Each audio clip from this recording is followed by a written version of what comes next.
Hello everybody, Music Man here. Welcome to some coffee and gameplay. And we have an isometric CRPG game that was actually fully released yesterday. It's been in early alpha for about a month, I think. But it was fully released. I went ahead and picked it up because I am getting ready to actually do a personal campaign. I wanted to kind of show you the very first, I guess 20 minutes of this game, because the storyline looked really good. It's kind of like it's kind of the same thing as Baldur's Gate 2. This is actually the sequel to Planescape Torment, which actually I have not played. I would actually like to play that eventually. It's on Good Old Games for $10. Might actually do that as well. So yeah, let's go ahead and get on with this game. It looks, like I said, it looks really good. And let's see what we got here. So thanks for joining me. And yes, like I said, I am doing a personal campaign on this, but I wanted to kind of record the very first bit for you guys. So, I will be a male. Ooh, your mind, oh, here we go. Darkness. Aching cold sets into an unfamiliar body.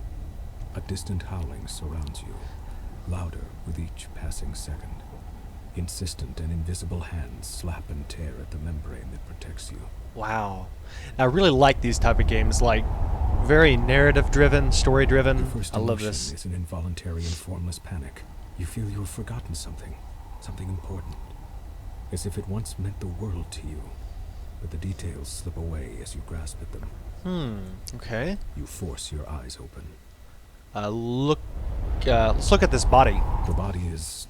wait, you are wearing a form-fitting suit of some dark material. You recall that you were wearing something much more elaborate a short time ago. You have smooth, light brown skin, 5 fingers on each hand, 5 toes on each foot.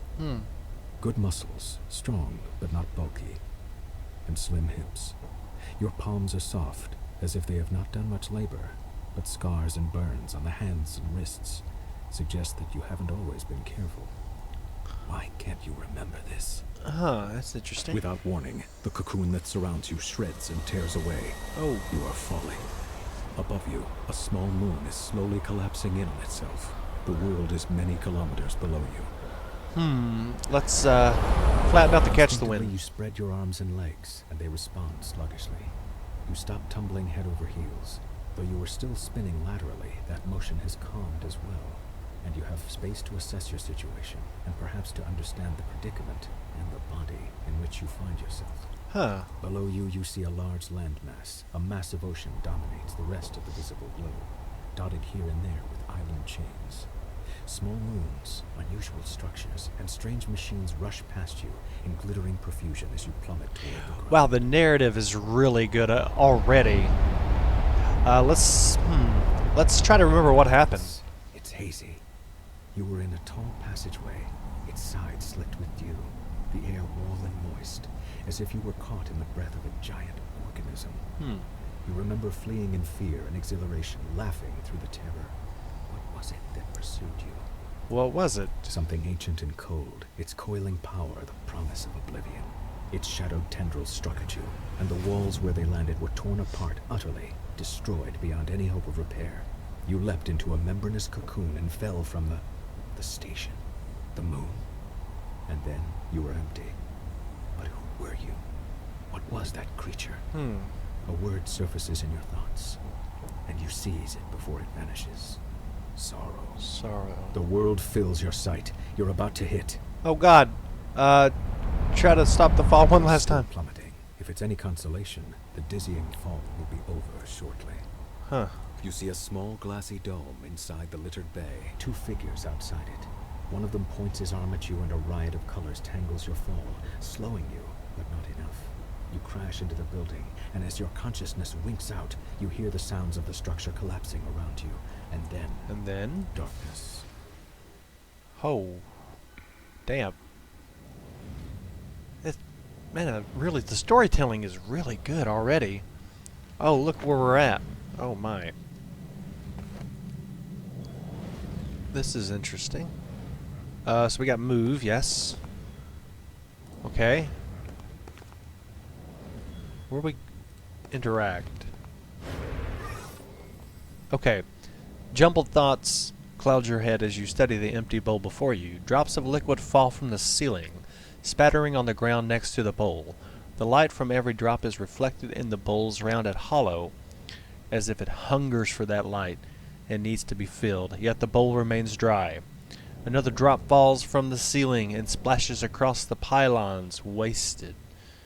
Let's examine the bowl. You trace your fingers over the slippery, overlapping scales that spiral up from the bottom of the bowl.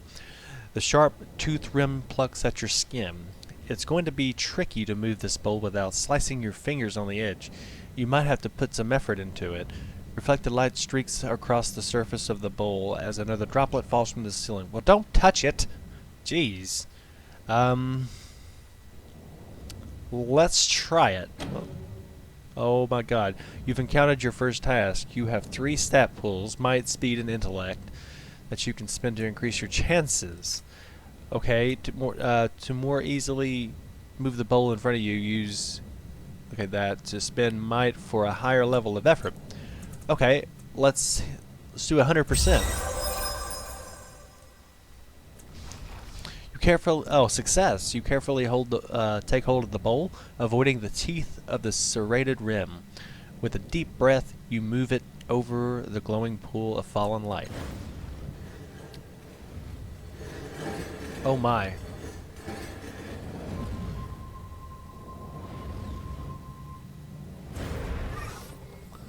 Drop a drop, the bowl fills, ripples spreading over the blurred outline of your reflection. A pale blue luminescence stretches into the corners of the room. A clear radiance spills across the segmented floor, washing away the nearest shadows, and pouring into your mind, melting the ragged edges of your fragmented thoughts. You are not whole, not yet, but you have begun to heal from the damage done in your long fall. A voice calls out from somewhere high above, beyond the reaching of the spreading light.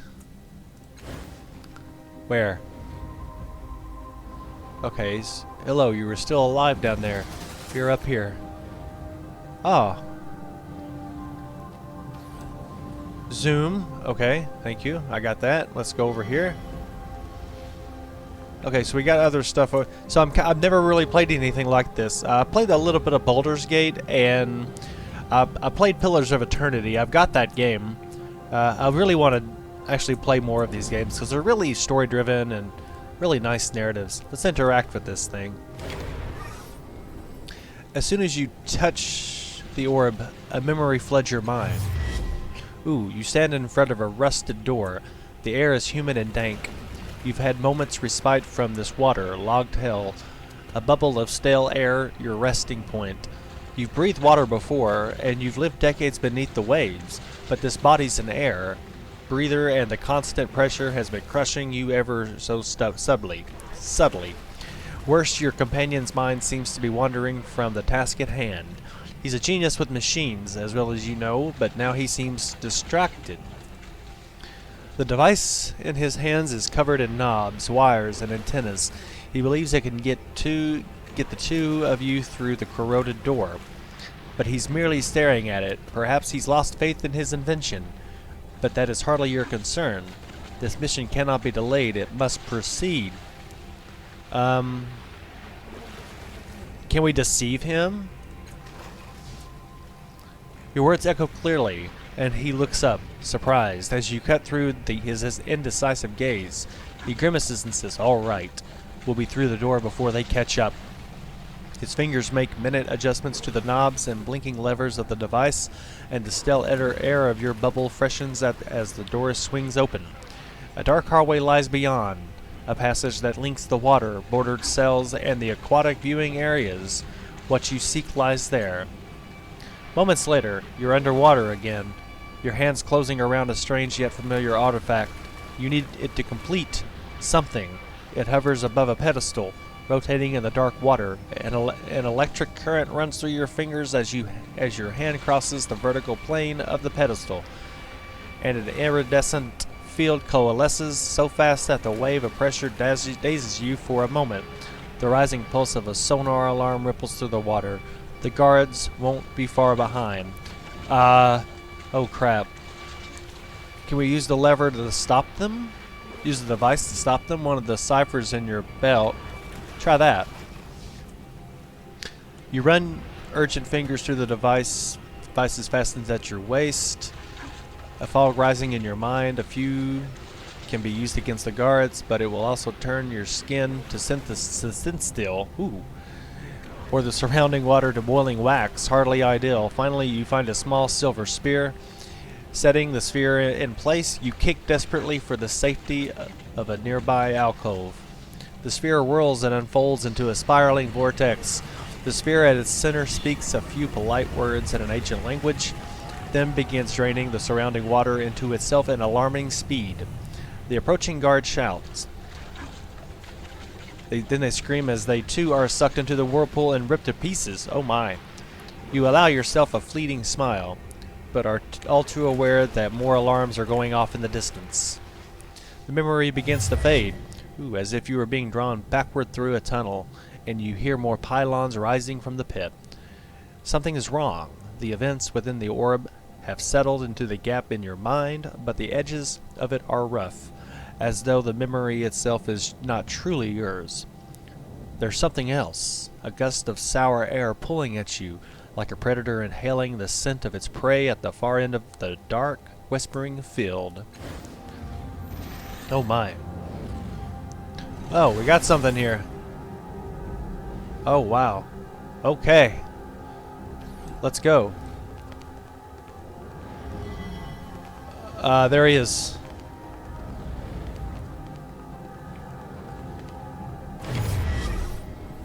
You stand beside a woman on a verdant crag. Beneath the two of you is a broad plateau towering above the overgrowth far below. Strange machines have been built into the cliffside, presumably for reconnaissance or defense. A metallic disc gleams from the center of the plateau. Your self-aware humanoid machines drill into the base of the cliffs below. If you were looking for a sanctuary, and you were desperately, this seems like the right place.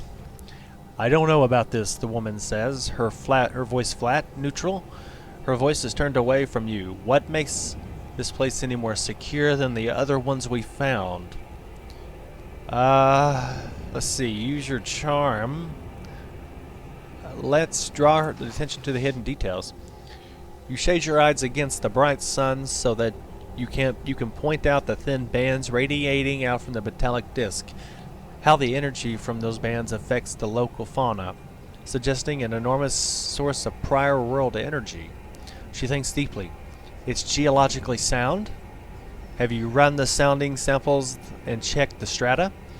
No major caverns or weaknesses showed up on your resonance scans. She waits for your affirmation and says, "All right, I'm convinced." The two of you sketch your plans for the sanctuary, drawing schematics and agricultural diagrams. Then you descend into the plateau to examine the open ground. A woman suggests having one of the servitors build a shelter for your time here. You try to draw one of the constructs away from its task, but it doesn't respond to your voice. When you lay a hand on its shoulder to reinforce your command, it whirls and strikes you across the face with inhuman speed. It turns back to its task, ignoring you. Your companion helps you rise, laughter in her eyes. It seems your construct has other ideas. What's the matter with it? Let's see. Use the Numenera integrated into the construct's body to overwhelm the behavior malfunction. Examine the construct for mechanical faults. Let's look for a deeper solution. A mist falls onto the plateau as you wrap a fiber shielding mesh around the construct's skull. The mesh powers up, protecting the construct's mind from any transdimensional emissions that might be in the area. Taking a deep breath, you repeat your command. Acknowledged. It obediently trundles to the site of your new shelter.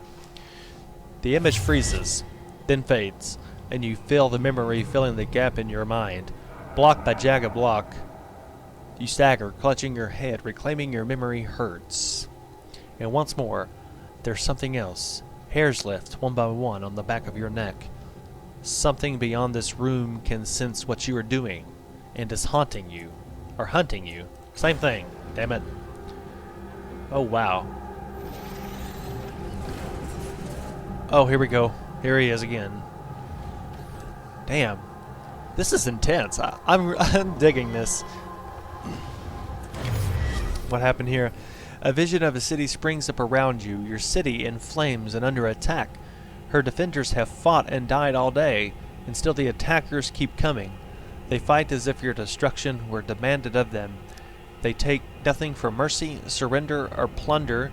What they want is blood. But you have brought a keen-eyed companion to the top of the tower. She has seen the way to stop the invaders. You need to get her to safety, and you need to rally your defenders.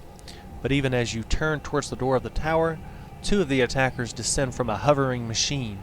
You don't have time to strike at them before they land. One is brutishly short, or brutishly large, his weapon a vibrating axe. The other is slim, sheathed in glassy armor, and holding a hilt with a sizzling invisible blade. Your companion backs away. She's too young to help. Your enemies advance single file, confined by the parapet. Let's see. We could trade blows. Let's trade blows. The giant's first two attacks are blurs. You block the first strike, but the second forces you to your knees. Though you're dazed and your vision is hazy, your armor holds and you keep your wits about you. Enough that when he raises the great axe above his head to finish you, you're able to bury your blade under his breastplate. The blade emerges from the back of his neck, and his life's blood washes over your hands. He falls, taking your weapon with him, and his companion attacks. Her invisible blade is far more lethal than the giant's axe. You duck as she thrusts at you, and the wall behind you hisses. Destroyed. Her return swing cuts through your armor, ruining her breastplate. She doesn't have to be skilled with a weapon like this. She just has to make contact. You time your attack just as she pulls it back from another strike. You barrel into her, driving her over the wall, and she drops screaming to the ground 50 meters below. The immediate threat ended. You focus on finding a way back to your allies.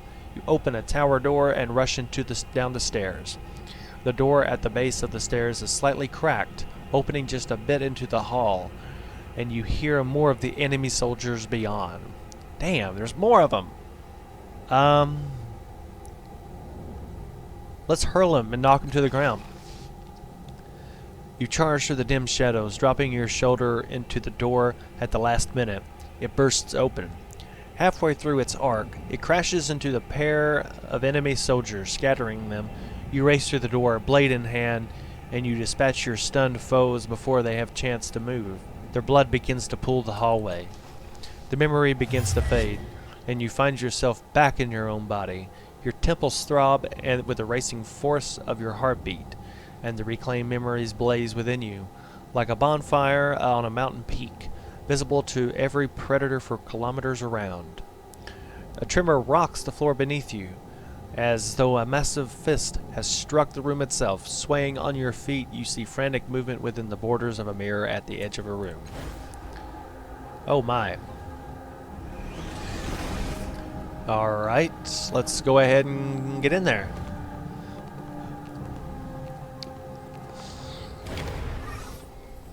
The border of this mirror is lavishly decorated with a dizzying number of interlocked symbols, daggers, masks, paintbrushes, amulets, and more, but that's nothing compared to what you see in the glass. You see a vast crowd of people, exact doppelgangers of you, shoving, arguing with, and fighting each other. Most are drab imitations of you, but the precious few are vivid and pulls at your attention. Each of them bears an intricate pentagonal tattoo on their head. In their eyes, their actions, you see the memories you discovered within the orbs, and the choices you made, shining like distant stars. Your hand twitches at your side, and though some of the bright doppelgangers ignore you, an even smaller number immediately turns to you, waiting for you to choose them and learn what you might become. A rumble shakes the room, and a slow vibration spreads from the darkness below, rippling towards the ceiling. See, clever eyes, mystical symbol on its brow, point at the strong, shoving its way through the group, step away from the mirror. How about the mystical symbol, or clever eyes? I don't know. Let's go with the symbol. The doppelganger shoulders its way through the crowd, casually donning an 8-finger glove. Then it digs its fingers into the glass between you. With a grunt, it tears a hole in a surface shaped like a pointed ear. Carefully, the doppelganger speaks an unfamiliar word into the ear, and the ground itself seems to turn, as if you are standing inside the door the doppelganger has just opened. When you look around, the hole has disappeared, and nothing has changed, or has it? The doppelganger plucks the 8-finger glove from his hand and waits your decision. Oh, that is who I am. I'm mystical, apparently. The remaining doppelgangers scatter for the edges of the mirrors and vanish. Your chosen identity steps forward. Its appearance changes as it steps out from the rippling glass. Its face reflects confidence and cleverness. Shadows of weapons flicker in and out of its hand, and a few devices shimmer on its belt. You get the feeling you would be comfortable in a variety of situations. The word Jack sounds in your mind. Game descriptor mystical. Okay, I got 2 might. Your doppelganger continues walking, stepping into you, filling you, making you whole. Your decision rings out into the cavernous room, awakening and unlocking vast mechanisms behind the walls. Suddenly, a grotesque noise rings through your shared worlds. Like a bell, if bells could rot, something is coming. The mirror fades, leaving a dark, open doorway. You take a deep breath and step through. Ah, here we go. This is neat. Character creation. Your choices and memories in the mirror have begun to build your character, but now you have the opportunity to decide on a number of details. First, you can decide to change your type. Type defines the abilities and skills. Okay. So, see, Jack and intrepid explorers and adventurers. They are jacks of all trades. Clever tongue. Best when they combine weapons, armor. Oh, this is neat. I like that. Let's take that. We got flex skill here. And let's see. Heavy weapons. This looks pretty cool. Might, speed, and intellect. So what do I do here? Flex. Okay. How do I... Oh, crap. How do I get out of there? Okay. Let's just go to next. Pools. Stat pool or resources that you apply effort or gain or activate abilities. You can distribute points as you see fit. Glaives tend to favor might and or speed, while nanos favor intellect. Jack usually benefits from a balanced set of points. Okay. I could do that. So I got 4 points remaining. So we'll do 2 might, speed, and intellect. Let's do that. Okay, character abilities unlocked by your type can be active actions such as attacks or spell-like esoteries or unique passive effects. Okay, so we got trained without armor, hedge magic. Oh, I like that. Let's see, active in one of consumes action, 2 intellect, hedge magic. Succeed on the next quick fingers or smashing tasks. You can do sucker punch or hedge magic. Sucker punch. Actually, let's don't do sucker punch. Let's don't wait. Let's don't do that. Let's well, how do I get out of it? There we go. We could I don't know. Infuse weapon, deal weapon damage of the chosen type along with the bonus. Let's get sucker punch. I think that's it. Practice on armor, gain 3 speed, hedge magic, and sucker punch. We'll go with that. Continue. Okay, so choose an exploration skill. So we got intimidation, lore, mystical. Let's do endurance, persuasion. Oh, we can only choose one, I guess. Or persuasion. We got intimidation, heavy weapon, cipher use, lore, mystical, persuasion. I like that lore, mystical. Let's do 2. Let's do persuasion. Yeah, because we'll need that eventually. Only glaives. Oh, weapon skill. Okay, so I'm more of a magic guy, so change character descriptor.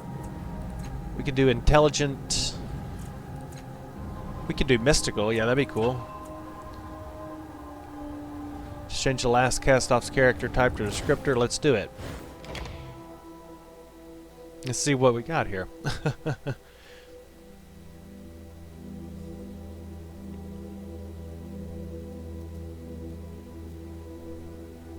This looks pretty interesting. Oh, here we go. Combat. Something's happening. Everything about the spectral figure seems dreamlike. He is a hazy silhouette who seems to be made of blue glass smoke. He wears stylish, well-cut clothes. His handsome, bearded face seems hauntingly familiar. Though you've never seen him before, he breathes a sigh of relief when he sees you. We weren't sure that would work. We pulled our strength and channeled it through me to reach you, to wake you up. He glances at the other figures here and frowns unhappily. It took more out of them than we thought. The other reflections, they're more like shadows now. Look, I'll bet you've got a lot of questions. This whole place is basically your mind. Your body's still out there in the real world, healing from that fall. You need to get out of there and finish the process. It shouldn't be hard. So, let's see. I felt something like it was hunting me. You know what it was? He closes his eyes. That's a memory I don't want to recall. Large, black, furious. It's our death. It's the sorrow. He closes his eyes. I hope it's lost interest in you. If it finds us, we're done for. Let's see. Finish the process. What do you mean by that? After you wake up from this dream state and attune to the tides, you'll need to find something called a resonance chamber. Your body should have landed somewhere near it. Just climb inside that and everything will be fine. This places my mind. Why don't I remember any of this? Yeah, let's do that.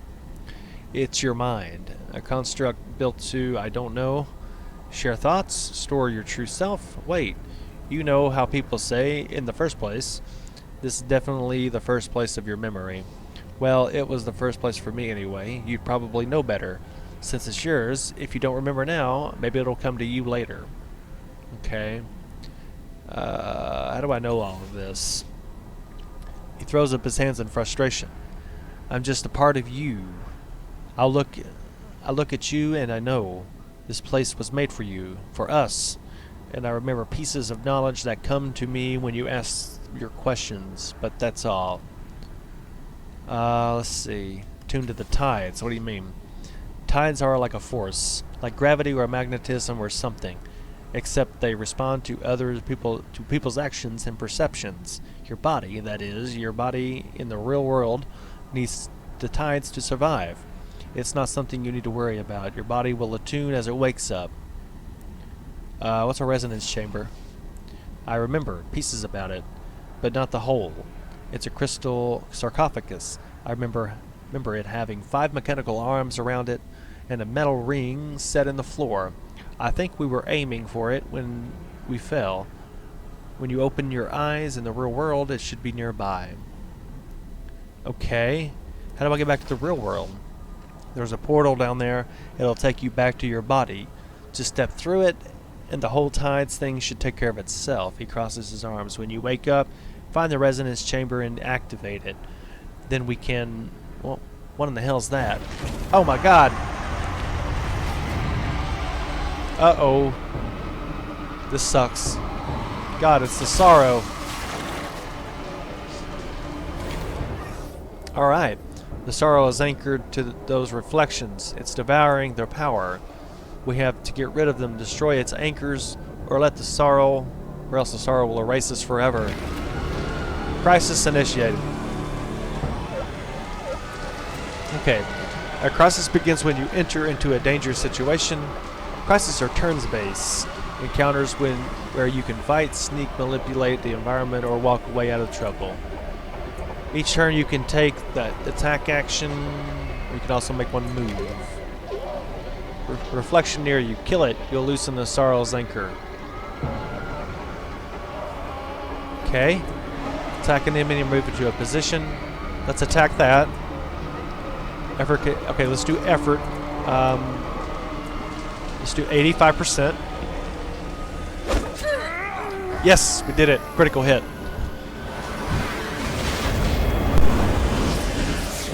Oh my, what are those? Now run. Go to the next one. Sacrifice your action for the turn to double move. Okay. But let's go ahead. Oh, we can't. We have to double move.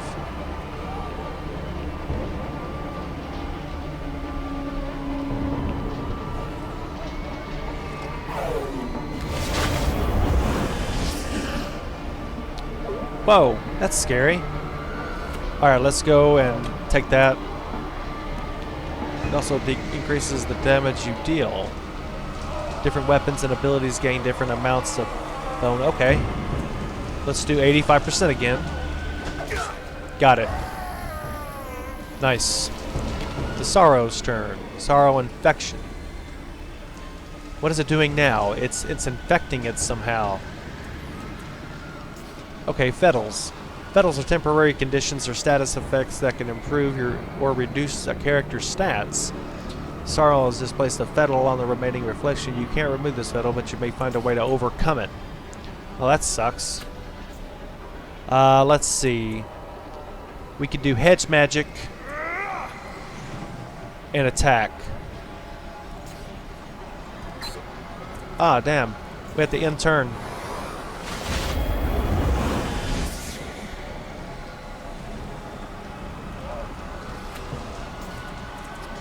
Let's attack. Let's do 100 might. I can't get rid of it. The armor stat reduces physical damage. The Fettle the Sorrow placed on its character has boosted its armor by 10, meaning it will absorb 10 points of damage from each attack. This Reflection's armor is now too high for you to overcome with your unarmed attack. Assists. The Reflection is protected somehow. You'll need to find a way to hit it even harder. What?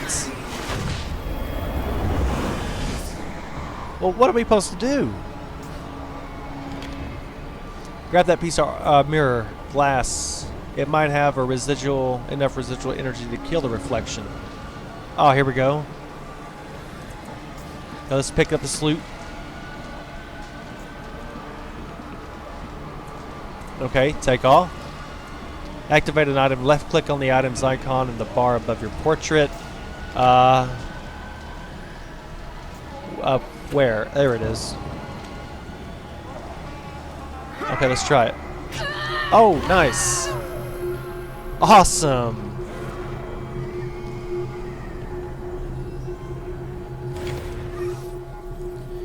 You pried it loose. That thing is a cancer, an infection. It's unstoppable, but you stopped it. He holds his head in his hands. I can't believe it found us. I'm in here. He looks at you, terror in his eyes. That thing, the Sorrow. It's been hunting you. It's what killed you in the first place. It'll keep hunting you until you activate the resonance chamber.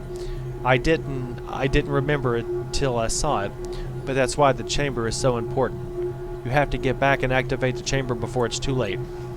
The portal to your body is that shimmering dome there. Go, now.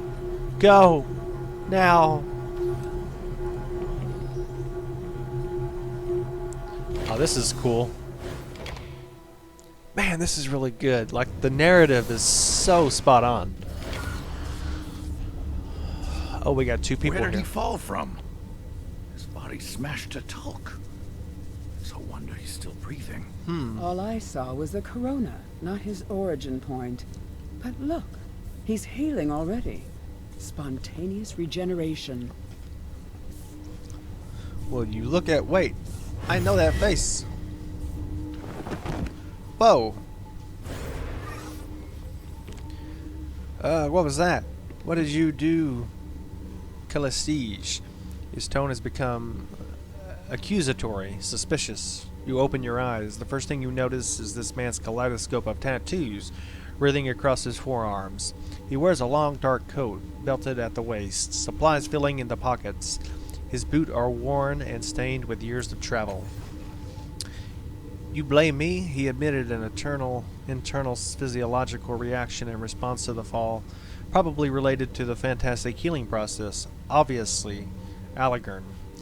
Her voice rolls and hisses, and you have to rub your eyes to be sure that you're not seeing double. Faint echoes of her actions trail from her, each nearly mimicking her, though some act and react to stimuli that you can't perceive. Her vivid hair and outrageous clothing remain constant through these shadows. Oh yes, it's obvious. Calastige. His voice is grim and clipped. He sees you looking at him. You're no ordinary mortal. We know that much. Start talking. His face is hard and set. Where am I? How did I get here? Who are you? I'm no ordinary mortal. You really don't know. He cocks his head to the side. I'm starting to think you're not him. Starting to think, Allegern. Tell me, is it a novel experience? It's his face. I've never seen any other people rebuild themselves like that.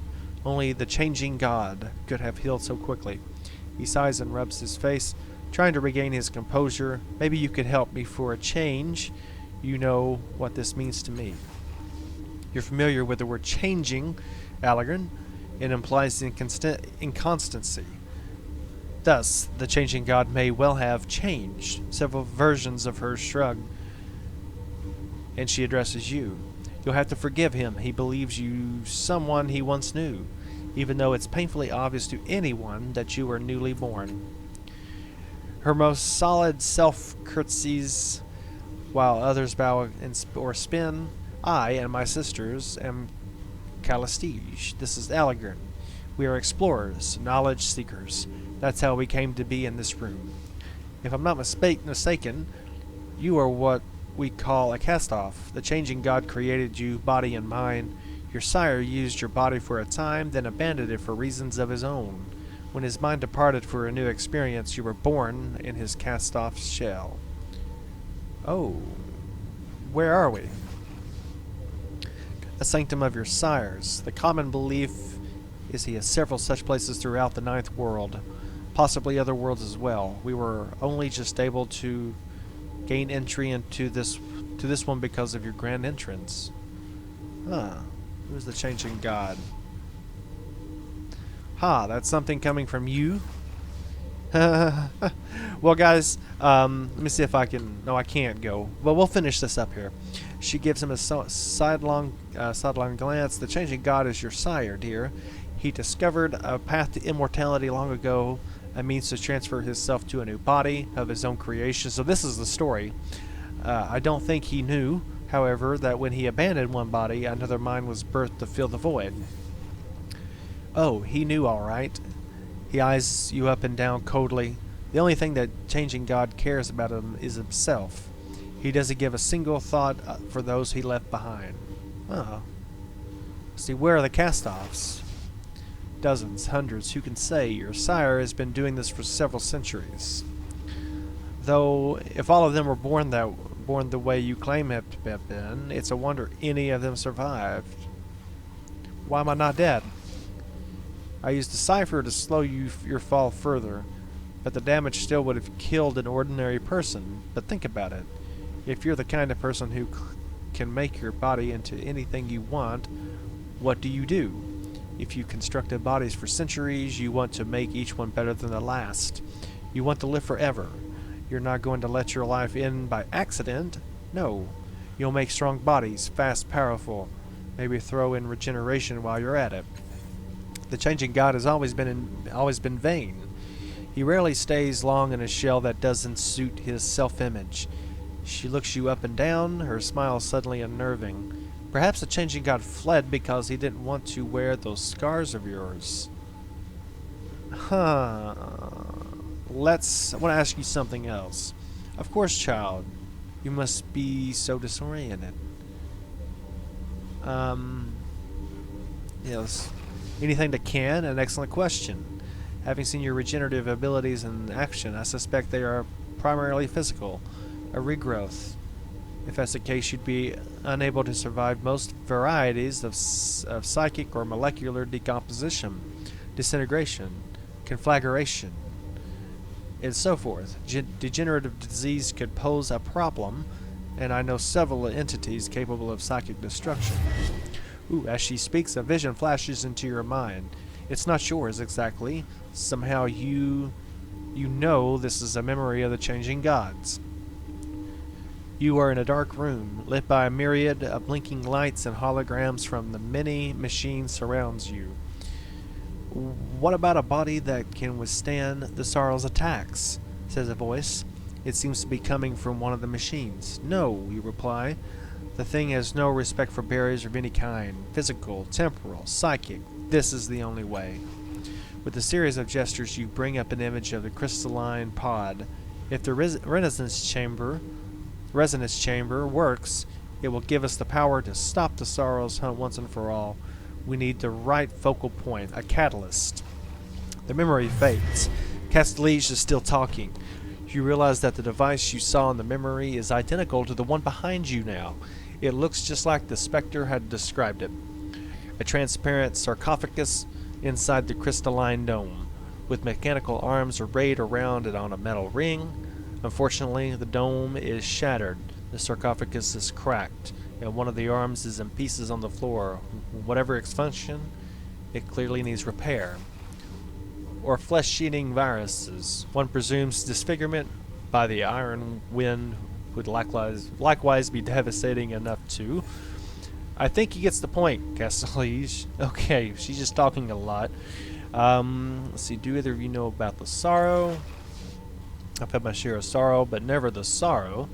What's that? A disease? Her mouth compresses in a tight line. I know nothing about it. Oh, you lying. Let's see. Fix that. We need to fix that crystal chamber. Quest received. Okay. Allergan chuckles. Then firm and certain he says, not likely, though it might not be impossible. You need people with the appropriate knowledge. I'm sure the cult of the changing god will hold the answer. Her distance is evident in the expressions of her echoes. Although the face of the one in the lead remains carefully impassive. You turn to the insane to help a newborn. Where's your judgment, Allergan? I would take him to the Order of Truth. The Order of Truth? Are you mad? They would sooner take us apart. Oh my. What's the Order of Truth? Knowledge seekers. The learn who try to wrest secrets from the hearts of the prior worlds. They gather in the city to exchange their findings and help humanity to build a brighter future. Our friend Allergan here was one of them. Frauds, quackslavers, and charlatans. They don't have all the answers, and I not trust them with the changing god's secrets. You're just designing. Okay, well, we need to get this fixed. Let's take our new friend to the Order. Take me to the Order of Truth. Of course, once I provide an introduction to the priests, we'll have your chamber fixed in no time. You'll end up without your clothes and broken in a ditch while she laughs it off as a good experiment. It's probably best as I come with you, alright? Suspicious as always, Allergan. Child, the world is an exciting place, but it's full of dangers, rest assured. One of us will get you safely to where you need to be. I'll be right behind you. A sunny smile crosses her face. Well, let's go, by God. You've gained your first companion. So we got 2 companions here, so that's cool. Companions have their own motivations, okay? Take some to explore your surroundings. Alright, guys, I'm going to go ahead and probably play this game. I'm really excited about this. This is really narrative-driven, really good story so far, and I'm really excited. So, guys, thank you for this. Thank you for watching this coffee and gameplay. Comment, thumbs up, and subscribe. Check out my other videos, and we'll see you again shortly.